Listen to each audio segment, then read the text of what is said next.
Hello नमस्ते सम्पूर्णमा नमस्कार भन्न चाहे फेरि पनि भिडियोमा उपस्थित तपाईँहरूको माझमा भिडियो लिएर उपस्थित भइसकेको छु। तपाईँहरूले थाहा पाइसक्नु भएको छ हिजोको घटना, धरानमा भएका घटना हैन।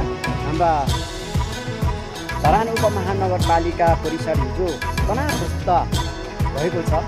मेयर हर्का सम्पाङ र उपमेयर आयेन्द्र विक्रम बेगा समर्थक बीच कुटाकुट भएको छ, हानाहानी भएको छ, भनाभन भएको छ।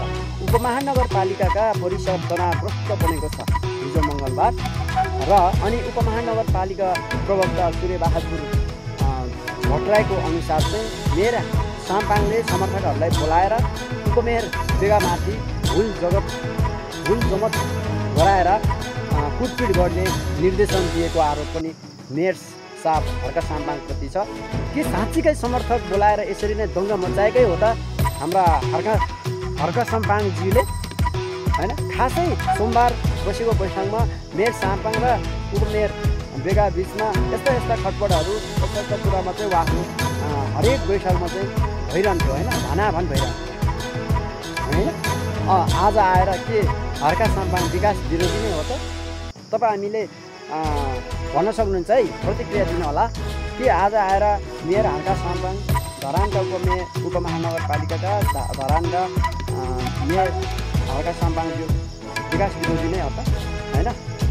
उपभोक्ता समिति बनाएर त्यसको बिल समेत नगरमा पेश गरेका थियो हैन।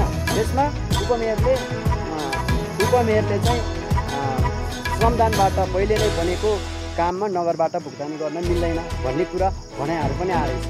यो भनाइअनुसार मेयर हर्का साम्पाङले चाहिँ अडान गर्नुभएको रहेछ, यो पाउनै पर्छ भन्ने कुरामा। अब भन्नुहोस् यसमा कसको गलत कसको सही?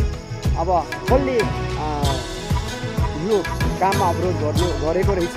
यस बिचमा तपाईँहरू नै जान्नुहुनेछ, तपाईँहरूले सिकाउन सक्नुहुनेछ कसको गलत कसको सही। यसमा को विरोधी, विकासप्रति को विरोधी, विकास गर्ने क्रममा कसलाई रोकथाम गर्ने काम कसको रहेछ भन्ने विषयमा तपाईँहरू बुझ्न सक्नुहुनेछ भन्दै यो भिडियोलाई मैले त्यसैमा टुङ्ग्याउन चाहे र तपाईँहरूले प्रतिक्रियामा दिन सक्नुहुनेछ। उहाँहरू बिचमा कसको को गलत को सही है त? हस् त, धन्यवाद।